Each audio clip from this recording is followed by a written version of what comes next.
The galaxy held its breath. Captain Kyle Voss moved with a quiet fury, his boots echoing against the polished obsidian floors of the galactic Senate Hall. In his grip was the once untouchable Emperor Darius Solon, his golden robes now torn and stained with streaks of crimson.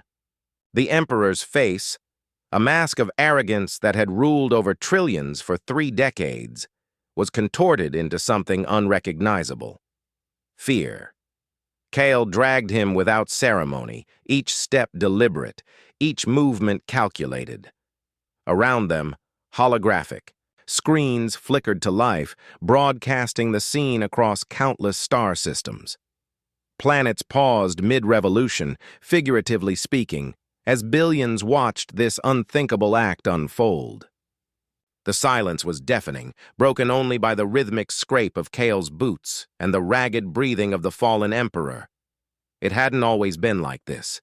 Once, Kale Voss had been among the most decorated officers in the Imperial fleet, revered for his tactical genius and unwavering loyalty to the crown. But loyalty, he had learned, was a fragile thing. It could be shattered by truth, and Kale had seen too much truth in the past year. It began on the mining colony of Erindor 7, where whispers of rebellion stirred amidst the choking dust clouds. Kale had been sent there to quell dissent, armed with orders from the Emperor himself. What he found instead were not rebels, but refugees, men, women, and children displaced by imperial mining operations that stripped their world bare. There, stories gnawed at him, tales of forced labor, starvation, and entire villages wiped out under the guise of necessary sacrifices. When Kale reported back to Solon, demanding answers, the Emperor dismissed him with a wave of his hand. "Collateral damage," Solon sneered, sipping from a goblet of amber liquid. "You do well to remember your place, Captain."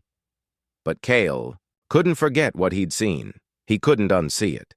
And so, when whispers of a secret archive hidden deep within the Senate halls reached him months later, he knew what he had to do. The archive was buried beneath layers of bureaucracy and reinforced steel, a fortress of secrets meant to remain untouched. Breaking into it required more than skill. It required betrayal.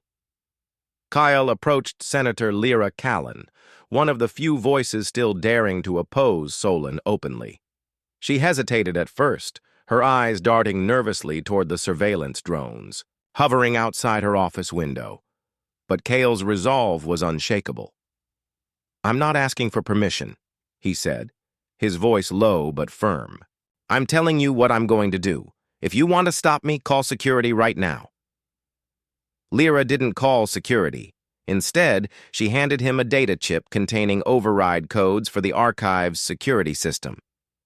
"If they catch you," she warned, "you're on your own." They did catch him, or rather, they tried. The moment Kale breached the archive, alarms blared throughout the Senate halls. Stormtroopers swarmed the corridors, their weapons drawn.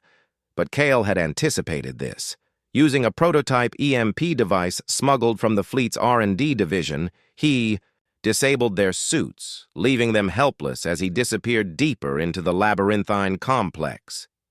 What he found inside the archive changed everything. Holo recordings, documents, encrypted files, all damning evidence of Solon's atrocities. Genocide on a planetary scale. Illegal experiments conducted on sentient beings. Entire civilizations erased to fuel the Empire's insatiable hunger for power. Kyle downloaded it all onto a secure drive, knowing full well the weight of what he carried. And then he went after the Emperor. Now, as Kale hauled Solon through the Senate halls, the magnitude of his actions pressed down on him. Every step felt heavier than the last, but he refused to falter. Senators scrambled out of his path, their faces pale with shock or twisted with anger. Some shouted protests, others pleaded for mercy. Kale ignored them all. At the end of the hall stood the grand chamber, its towering doors flanked by 2 massive statues of ancient emperors. With a final surge of strength, Kale kicked the doors open and stepped inside. The chamber was circular, its ceiling lost in shadow. Holographic displays lined the walls, showing live feeds from every corner of the galaxy. Trillions of eyes were upon him now. Kale released Solon, letting him collapse onto the cold floor. The Emperor groaned, clutching his bruised arm, but Kale didn't give him time to recover. He activated the secure drive, projecting its contents onto the chamber's central holoscreen.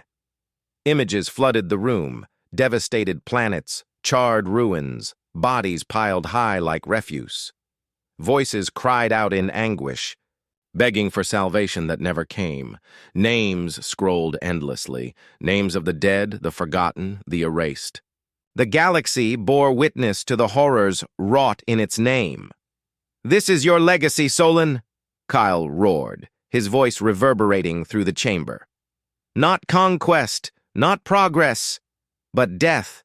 Billions slaughtered so you could sit on your gilded throne!" Solon struggled to his feet, his expression a mix of rage and desperation. "You think this changes anything?" he spat. "Even if they know the truth, they'll still kneel to me. They always have." For a moment, Kale considered killing him.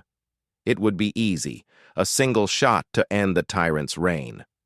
But no, that wasn't justice. Justice required exposure, accountability. Let the galaxy decide what happened next. "You're wrong," Kale said, stepping back. "They won't kneel anymore." As if on cue, the chamber erupted into chaos. Senators shouted accusations, some lunging at Solon, others calling for immediate trials. Outside, the feeds showed riots breaking out on dozens of worlds. Citizens toppling statues of the Emperor and burning effigies in the streets. For the first time in decades, the Empire trembled. Kale turned away from the spectacle, his mission complete. As he walked toward the exit, Lyra Callan approached him, her expression unreadable. "What happens now?" she asked softly. Kale stopped, glancing back at the pandemonium unfolding behind him. "Now," he said, "the real fight begins."